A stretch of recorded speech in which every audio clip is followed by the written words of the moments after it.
Hey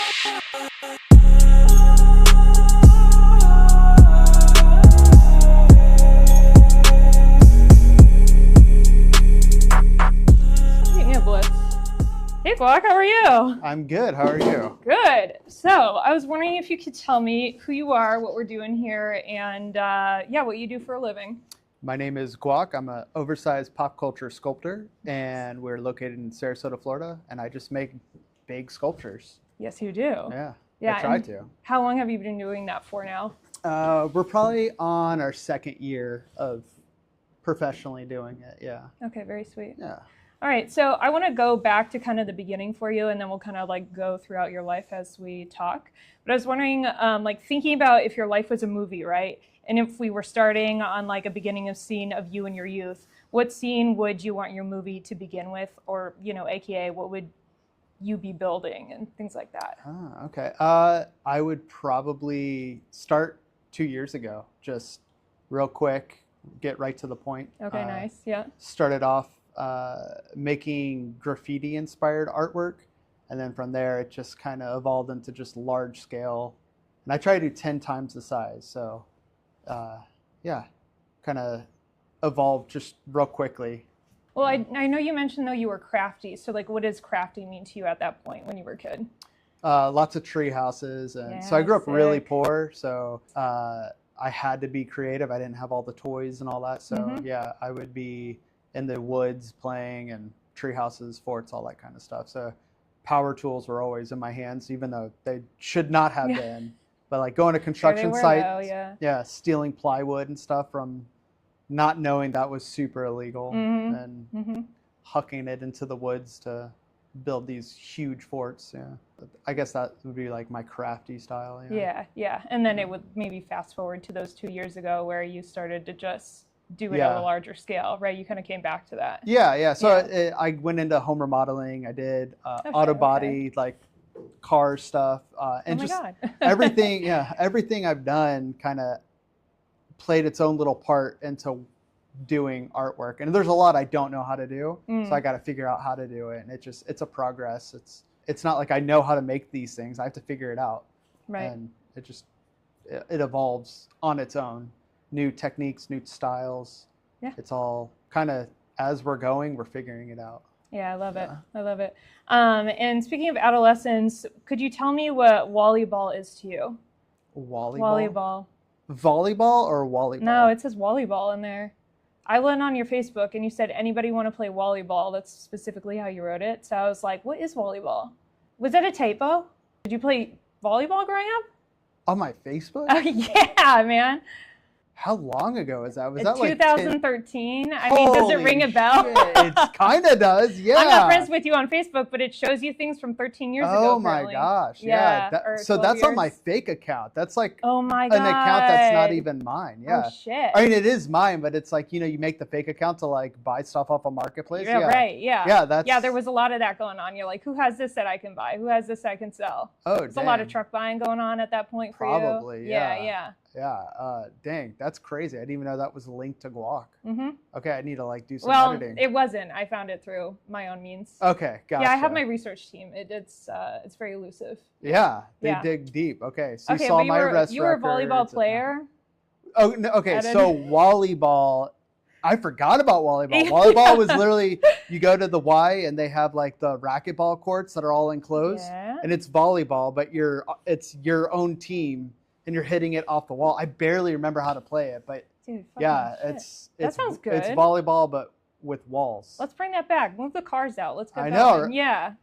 Probably good, actually. Yeah, okay. All right. Yeah. Well, putting that away for later. Me and my researchers will bring that up at a later date. Dang. But good thing to know, because I was curious, you know, during research for this show, I need to go deep and far. WallyBall, holy crap. Yeah. So WallyBall coming back to a place near you. We should get a team of WallyBall going. That's what I'm saying. That's what I'm saying. A really fun era of life. I forgot about that. Well, something I really appreciate about you, GWAK, is like, I don't know you personally very well. You know, we met at Oscar a couple months ago, and I kind of just opened about who I was, and you did the same, which I was really appreciative of. And something that that I've realized is over the last 12 years of doing photography, especially growing up in New England, like there's such a focus on being like very deep and emotive is like a huge word that my industry will use. And I am those things, right? Like I am deep, I like to cry to like a Billie Eilish song, blah, blah, blah, whatever. But I also have the side of me that just wants to play and be stupid. Like that's all I want. And I realized that that's actually not represented super much in that industry specifically. And I love that art, while it can be serious and obviously it brings up a lot of topics, it can also just be for fun.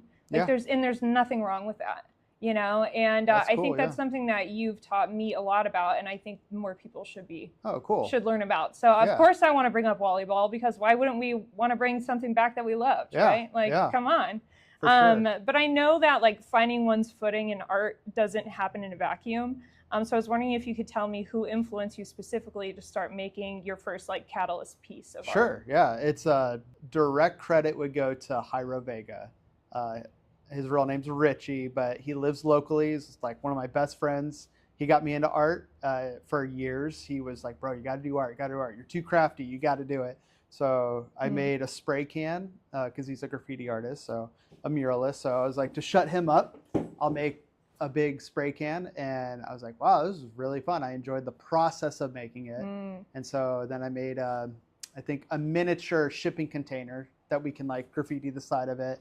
And it kept going with graffiti style. So I made giant slaps, which are just stickers that, you know, artists will slap onto a street sign or something. Yeah, very cool. All that kind of stuff. A bunch of slaps. So I made giant stickers, and then from there I was like, I actually don't want to pigeonhole myself to graffiti street stuff.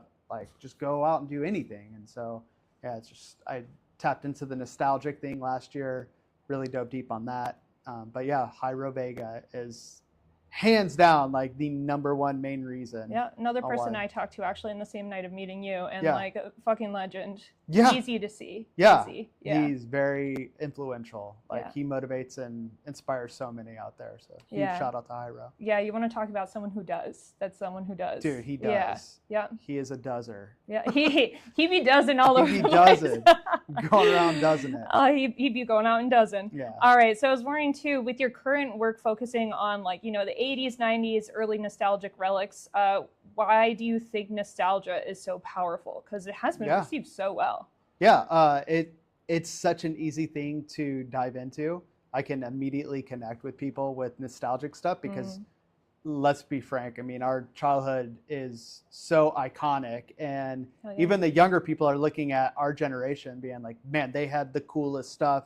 They don't even understand what Nickelodeon is. Like that concept doesn't even make sense to them. If they were to watch Nickelodeon now, they wouldn't do anything. We're talking about culture. Yeah, right. It was such good culture. So it's so easy to communicate with people through doing art that way. So I leaned into nostalgic just because I was a nobody. I still am a nobody, but I was like, hey, what's the fastest way to like get seen? Nostalgic. And if there's so many things I can do. I don't want to get, again, pigeonholed to that one thing. I want to like branch out from there and do different, but yeah. So that brings me directly to my next question. Then you've made other pieces that are not based solely on nostalgia, like you said. Why change it up when nostalgia works for so many people, right? If it gathers such an audience, why change from that? Because I just don't want to be labeled only as that type of artist. So figured I would take one full year of doing just nothing but nostalgic stuff. And now this year I'm going to do not sinister, but more adult. You know, it's like tattoo machines, drug-related stuff, giant foot pedals for guitars, you know, like musicians, just that kind of stuff. It's not all nostalgic, but it still resonates. And I'm able to hit new genres of people. So with Tattoo Machine, that's a whole genre of type of person, people that are into tattoos. So now I'm able to get their attention, and then I can go into the music, and now I have all musicians, guitarists, now they're all looking at me. And so I'm trying to be very strategic on what pieces I'm making to hit what demographic, but I don't know where I'm going beyond there. But for right now, that's I'll still do nostalgic stuff just because I have a booklet of ideas some of them are really easy, and I'm like, yeah, like I'm gonna tap into that. But yeah, no shit. Yeah, might as well. Well, it's interesting to me too, because I think outside looking in, some people would be like, I just don't get it, right? Like, why would you want to expand? But it's not like you're going out to like the high end of Sarasota and being like, let me make this huge fish statue for you boat guys. Like, you know what I mean? It's not like you're going completely opposite of what you know. You're staying within, like, I would say a community that would get the nostalgia shit anyway. And you want to talk about tattoos, I mean, that is a long-standing tradition already.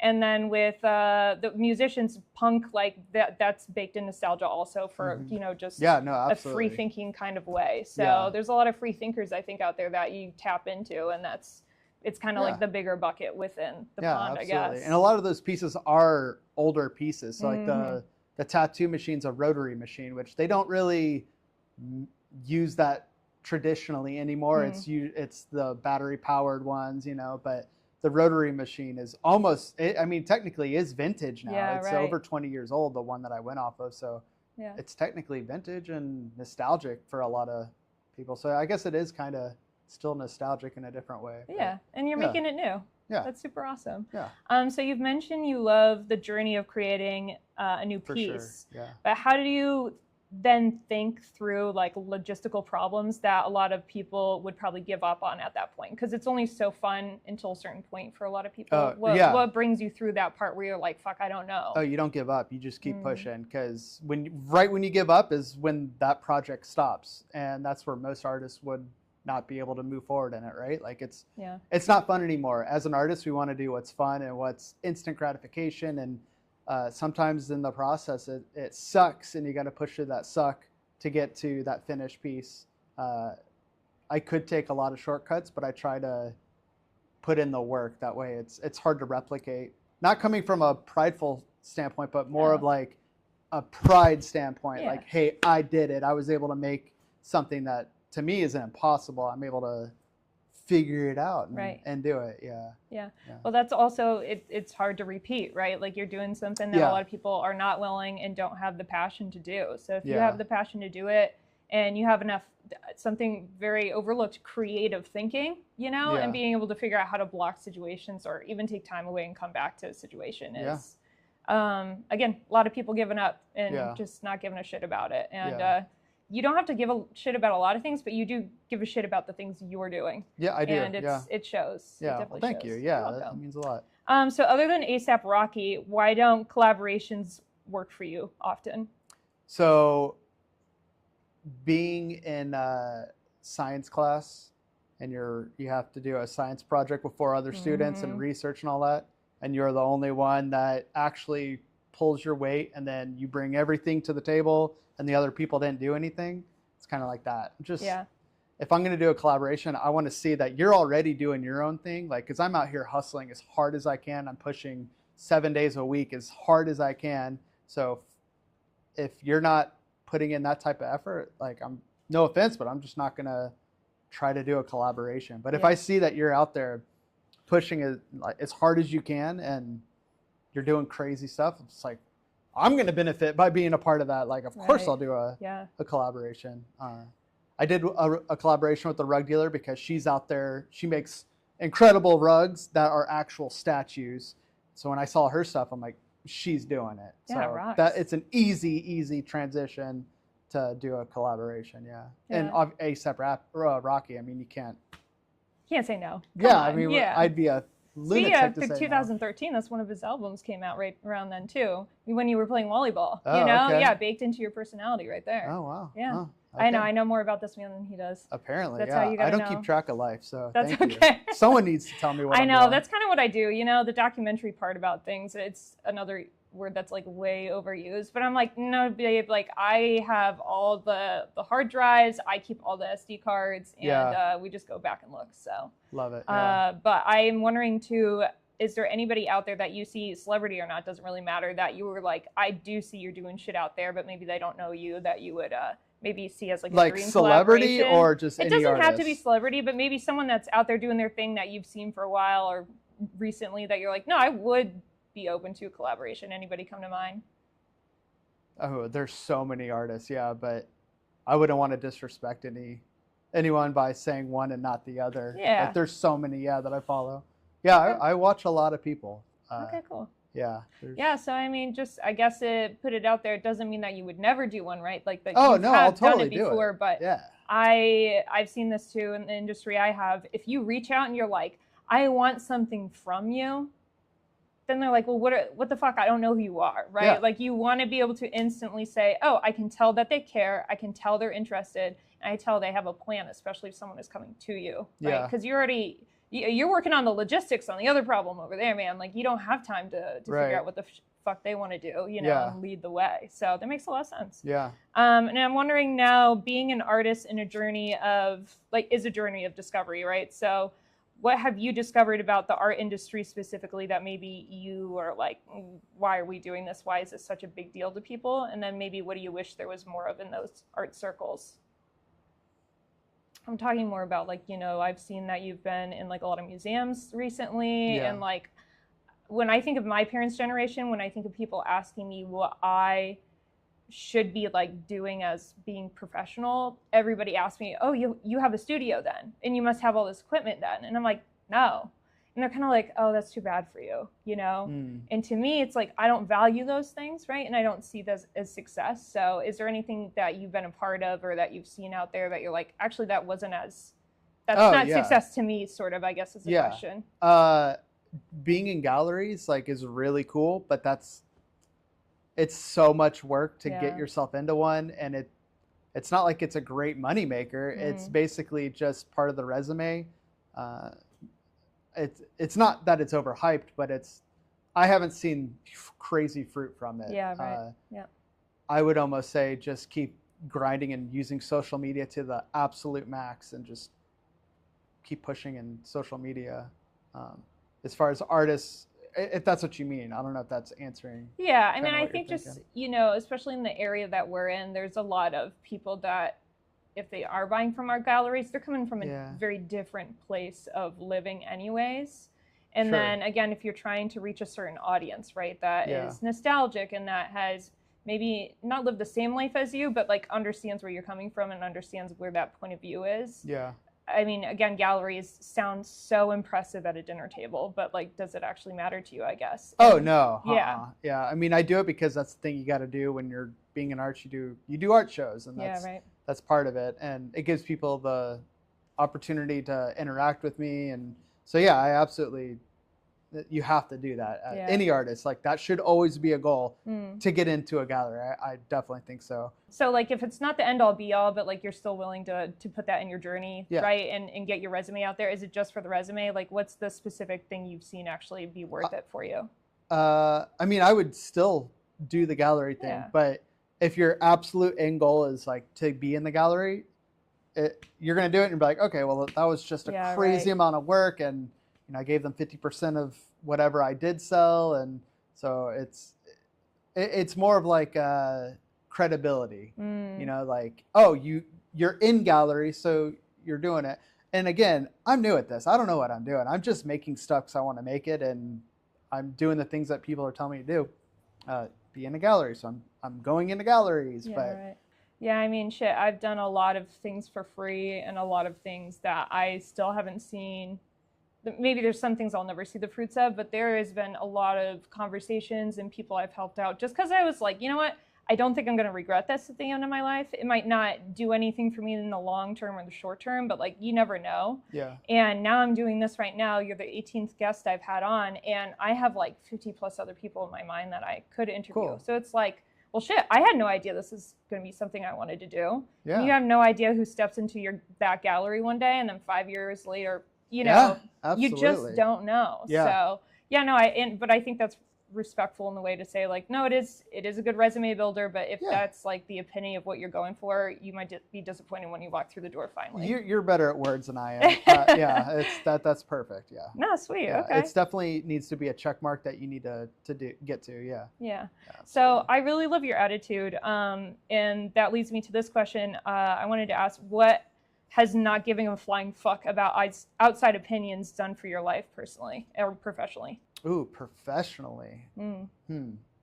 So when I care so deeply about something, there's a fear that you might mess it up or you might lose it, or offend someone. So you start treading lightly and you don't get to do the full end because you're reserved. When you just don't give a fuck, you're going to push as hard as you want because you don't care. And I don't care if I offend someone. I don't care if the art that I make is untasteful to someone. I'm going to push because that's what I want to do. It's this world that I'm in right now. This is my world that I'm in. The world you're in, that's your world. You shouldn't care what my opinion of your world is. So just do what I want to do. Do what you want to do. It's such a hard concept to explain. Professional, I don't know. Like I'm still trying to figure out what I'm doing in the first place. So how it's helped me, I don't know. Yeah.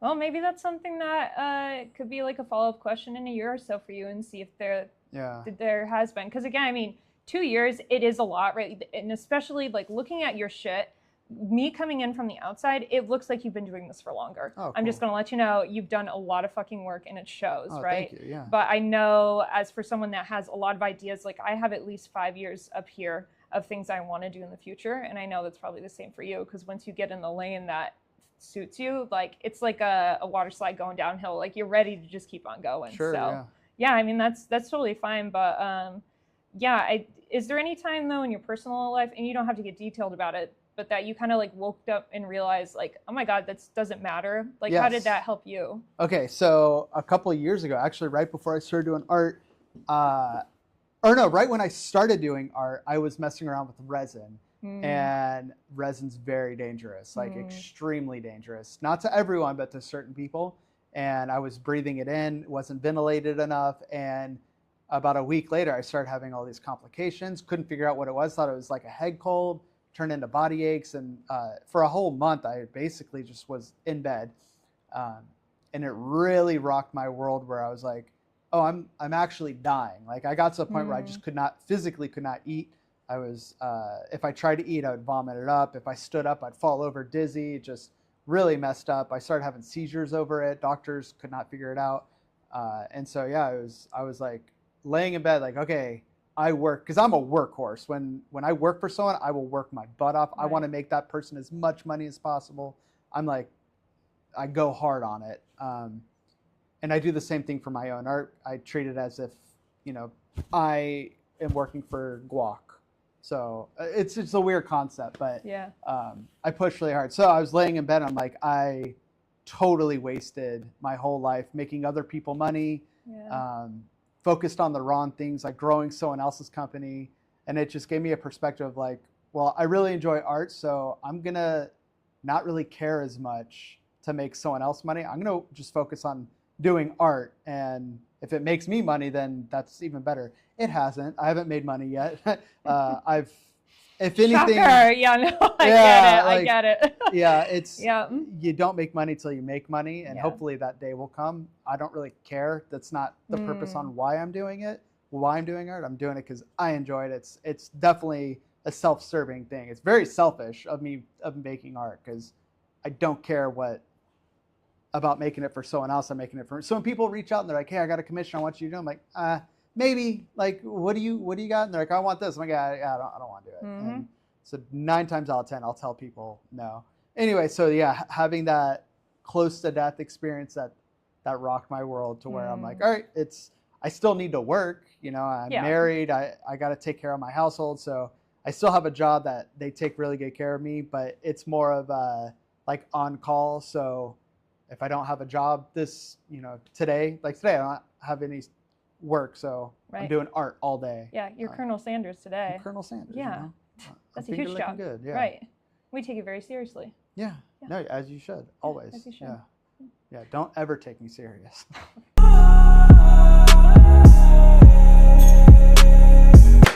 Nice. All right, so now that we know kind of where we've come from, kind of where we're going a little bit, I was wondering if you had any advice to give to future GWAKs out there of this world. Ooh, future GWAKs. Yeah, okay. Little GWAKs running around. What are you going to tell them? Try to be as original as you can. Don't bite or copy someone. When I'm doing art, if I see someone already made the size thing that I want to make, I won't make it. Unless it's something unique that I'm like, okay, it's my style. I'm going to do it that way or whatever. I try not to copy people as much as I can. So be unique. That's super, super important. I mean, everything's been done already. It seems like anytime I find something that I'm like, oh, I'll do this, I start making it. Someone's like, oh, so-and-so already made that. I'm like, well, I'm already committed, so I'm going to finish it. Sorry. Like, no disrespect to that person. So be super original would be good. And then finish the thing. Don't have 100 projects going and not finish any of them. Like, finish the thing you started. Like, you're passionate enough to start it, be passionate enough to finish it. If you're not going to be passionate enough to finish it, don't start it. Yeah. Like, just be very religious about it. Like, do it. Yeah, right. Yeah. Yeah, but, and it could come out like shit. That's okay. Yeah. At least you did it. Like, you know. No. Yeah. It should not come out like shit. Ever. Never. Okay. Yeah, Tell if me you're more. attaching your name, so Hieroveiga, he said it's about the work. And I really like he's like, I don't care about anything. The only advice I can give you is it's about the work. And like, he's totally right. If you're gonna put your name to it, why not do the absolute freaking best? If you're gonna be mid at it, why even do it? Like, just, there's some artists that I almost want to say their names. I know that their abilities are so high and they're so talented. The ideas they're coming up with, I'm like, holy crap, I wish I thought of that. And I wish I would pursue it, because I would do everything I could to knock it all apart. You see what they do, and it's like, that's like they half sent it. Why? Yeah, it could have been so but much the ideas more. are so good. Yeah, and right. it's like, guys, like you're almost there. So yeah, if you're not gonna finish it and you be like super proud of it, I wouldn't even attempt to start it in the first place. Yeah. I have so many pieces of art that I've started and I trash it and it's gone. My juice boxes, I've made well over 20 of them before I got the very first one. I only kept one of the 20 that I made, just so you can see the progress. Like, this is the very first one I made, and then you can see the very last one, and it's like drastically different how bad and good the juice boxes are. Right. So you're not saying necessarily like start and do it right the first time. Oh, no. You're just saying like do it until you know it's good, sort of. Totally. Throw the piece away. So if you're an oil painter, paint the same painting 200 times until you get that 200th perfect painting where you're like, I'm so proud of it. And I can attach my name to that and sign it. And if it's not signable, don't even offer it to. You can say, hey, this is a prototype. I'm working on it. But don't you dare put that in a gallery. It's not even close to being ready. It's kind of. Right. But that's me being militant. Like, no, you're. No, I think though, if you see, especially with visual art, which is what art is, right? Like, we are seeing it, we're hearing it, like, at least you take it in through your senses. You know if it's shit. And especially if you have a vision that's supposedly clear, you're going to know if it hit the mark or not. Yeah. So, yeah. Within reason. I mean, of course. I'll look at any piece and be like, I'm not happy about this and this, and I can give you 100 things. I think that's every artist, right? We'll never be that like 100%. But man, if you can be really high up, 90%, like, I feel really good about that, send it. But yeah, don't you dare send something that's subpar. Why? Why would you? Yeah. On anything. Yeah. Take any major CEO of any awesome company. They don't half send anything. They're always like all in. Yeah. Yeah. Well, it's interesting because I've seen definitely certain people go in their careers and like, to each their own, right? Like, it's not for me. I'm also someone that's very thorough. I have a lot of ideas I haven't done yet, and a lot of things I never went through with, which it's like, okay, no, I can't stand behind that yet, right? Because well, I was afraid before, but no, I'm not. I have my mustache on. I'm good to go. And that's everybody's journey, right? It's personal, but another story for another time. But all that to say, I've definitely seen some people like make it in the sense that like they're popular online, they get the gig, they get the money, they deliver the photos, or they deliver the product, and you just kind of look back over the years of what they've done and what they're currently doing, and it's kind of all the same. And then you go online on another site and you see someone doing almost the exact same thing. And again, like, if that's paying your bills, dude, and you have like some kids or someone to feed, like, if that's what you want to do, maybe that's your level of success, but that's not what I want, and it's definitely not what you want. And they're not doing it for themselves at that point. They're doing it for the paycheck, and that's their MO. Go for it. But that's not what I'm. Do you think that's still art then? Sure. Yeah. I mean, it's cake decorating, and anything you do can be represented as art. 100%. It's the I don't know. Yeah. What do you think distinguishes it then? Well, one's trying to get the bag, the other is just doing it out of the sheer love of art. In my opinion, I'd rather pay for something that was made out of love versus production for value. Like, it's like food. You don't want someone who's angry cooking for you, you know? You want the love in there. Where's the love? That's a perfect example. Yeah. That Italian made, like, you know, like that's... Anona, coming through making the secret sauce. That's what we want here. Versus you're making for the masses and you're just trying to make that paycheck. It's a different experience altogether. And I'd rather deliver love versus that paycheck. At least currently. There's going to get a point in my life where I'm like, I'm so starving for money. I'm totally selling out and I'm going to chase the bag because out of necessity, I have to keep this household going. 100%. And I will do that. But I will sell this Impala before I start, you know, trying to sell out. And that's a good question too, is like, at what cost do you commit to what you're doing, right? Like, at what means? Because I've had a lot of people like, well, what if this goes wrong? And what if that goes wrong? And like, what if you can't do this? I'm like, I'll just figure it out. I will just figure it out. It's not a big deal. I mean, especially with like the economy it is now, there's a lot of people, my husband's parents specifically, love you guys, that are like, well, what are you going to do if you lose your job? Like, we're worried for you. And my husband and I are like, well, we've worked other jobs before. We'll find another job. You know, I've been a barista. I worked at Home Depot all of the pandemic. Like, I've done shitty ass jobs for shitty ass people. And while I didn't enjoy doing that for them, at the same time, I was able to make it worth it by making connections where I was, serving the people the best I could because I care about people, right? So, and then I did shit on my own time in the meantime while I had to wait, because you just sometimes the bag isn't coming in for you to be able to start, but you know, if you can do it, if I can do it, anybody watching can do it. No, really absolutely can. Well said. And you have the right attitude, the right energy. Like, I'm interested to see where you go with it. Oh, we're going places. Someone's gonna be sitting down interviewing you in a minute. Listen, you just gave me a wheel, so now I can go someplace. We can roll out. We can roll up, roll up, roll out, go to the next town. So I'm wondering too, so finally, I don't think I asked you this earlier, but if young Joel was to show up at your doorstep today or tonight, right, while you and your wife are just having dinner or whatever, what's the first thing you would want to show him that you've made? Ooh, that's a great one. I really like the giant NES games I made, but that's like one of the newer pieces. I'm always most excited about whatever you're doing at the time. Yeah, well, I guess maybe the better question is, if you could think back to maybe like 12 or 14-year-old Joel, what do you think he would be like the most stoked about seeing you now? You gotta really tap in there. Man, I don't know. Probably the tattoo machine. It's most complicated and there's so many angles. Like the big NES game, it's just big NES game. There's, you know, there's not much to look at, but the detail in the tattoo machines are pretty cool. I think I'd be most excited about that.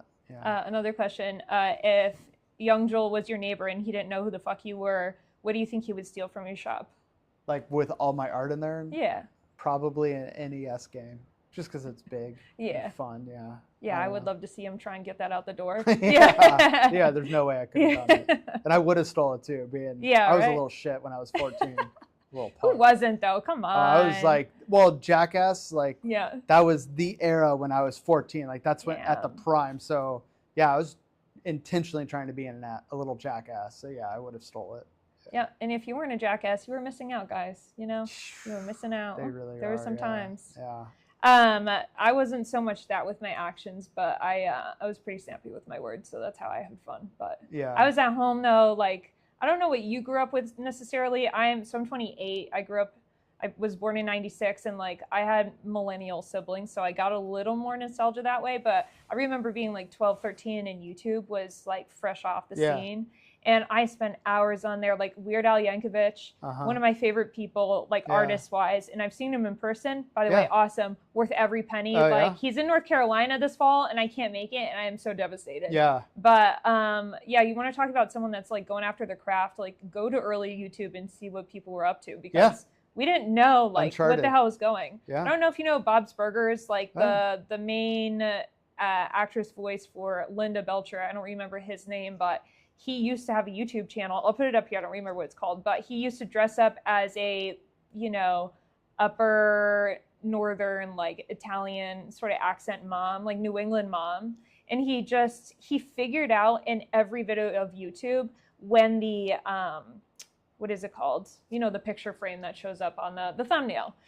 Because back then you couldn't choose what your thumbnail was, which is just the picture you put over your video. So he figured out it was at a certain time in each video. It was like maybe 2.5 minutes through. So he would make that part of the video, like the most shocking scene. So when it would upload the photo, that's what it would be. But this dude just did it for fun, right? He got a following on YouTube, and they made Linda Belcher for him.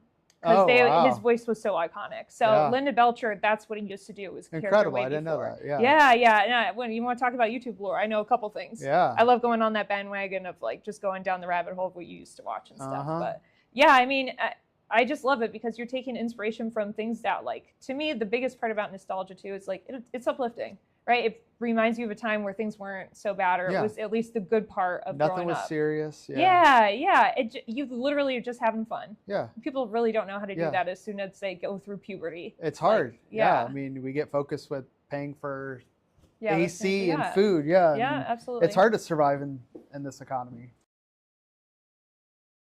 I don't really have a motto per se. I change my mind so rampantly. This month I'll be overly focused on grind, push. Don't sleep, don't sit on the couch. If you're watching TV, you're a freaking loser. Get off your phone. Push. And then next month I'm like, it's fine. Go on vacation. Eat the steak. It doesn't matter. Go have some ice cream. Whatever. Just enjoy life because you're not guaranteed tomorrow. So I flip-flop almost daily, really. So having a consistent motto is always changing for me. But one thing that is very consistent is I stay youthful and I don't take things real serious. You'll see in my videos that I am serious about my art and then I'm not serious at all. So I guess don't take life serious and be youthful. I guess that's my most realistic motto. Very cool. Yeah. All right. Well, we'll be on the watch and seeing what else comes up next. So I appreciate it, Colonel Sanders. Thanks for coming. Yeah, that's what we do. Oh, wait, no, I can do you. Anyways. Oh, wait, no. God, I forgot. I have something for you. So I know you like big things. Oh, there's a mustache on that. Just ignore it. Yeah, that's a box. Unrelated. Go ahead, open it and see what's in there. You got me socks. I did. You know, you should be so lucky. You didn't have to give me something. I know. I saw it, though, and I couldn't resist. What the So I tested this out, and it is a perfect game at home. If you have homies hanging out, you just fling it on the wall, and they stick. Oh, sick. Yeah, and then you get other chickens, and then you try and knock it down. So. Okay. Yeah. So good. Yep. So there's 8 of them in there. Now you got little buddies. Little tiny baby GWAKs. I love it. Thank you. You're welcome. That's awesome. We'll enjoy that, and happy Halloween for you. Yeah, happy Halloween. Happy Halloween. Okay, wait, pass me one. And it's just open it up. We'll put for it Halloween. Halloween's year round in my mind. Do you have any like outfits that you remember growing up with that you were like, that's like the best Halloween I've ever had? Ooh. I was a snake charmer one year. Oh, that's good. Yeah, I was. Very embarrassing. I love it. I want to say I was a mummy, and my mom did such a good job. She had like bed sheets that were sliced up, like the long strips. She did the whole thing, and within 2 minutes, I unstripped the whole thing because it was just so hot, and I was just running around with just a white outfit That's on. so funny because I grew up in a state where it was like almost snowing sometimes on Halloween. So we were like, what can we wear that even if you're wearing a coat, like you can still tell what it is? Yeah. So that is such an opposite problem of what I grew up with. Oh, weird. So yeah. funny. Yeah, we did like a Ninja Turtles once. So I had the whole like thing. It's just everything is so hot. You're nude by the time you're done. Yeah, you're half Halloween. Turtle, you know, it's half kind turtle, of folding no down shell, like a banana. Yeah, exactly. Right. Yeah. There was also one time I dressed up as a dentist and then I had fake teeth put in and they were like awful. So yeah, I was a dentist with bad teeth. That was a good one. Hey, that's great. Did you have the big thing on the front? No, but I did have like a scrunch for like the shower that I used as like the toothbrush. Like it was just this big. Nice. Yeah. So talk about big things. There you go. It's all right. Well, yeah, those are your chickens. You know, Thank you keep so it in much. line, and we'll see it. what's coming down the pipeline. Maybe I'll make a giant one of these. You Oh never my know God, how, that would be fun. what we can inspires. fling it into the sky. We should do that. Okay, cool. If I had to pick a song, my latest song this month would be probably A$AP Rocky, Trunks.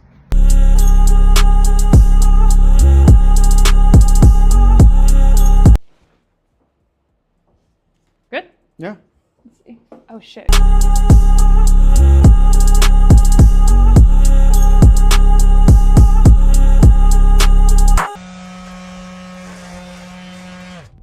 Watch the road. So what's the name of your show? I don't even know. Cool Ass People. I love it. Yeah, and then I'll have a section for the shit I do, and it will be called Cool Ass Me. Hell yeah.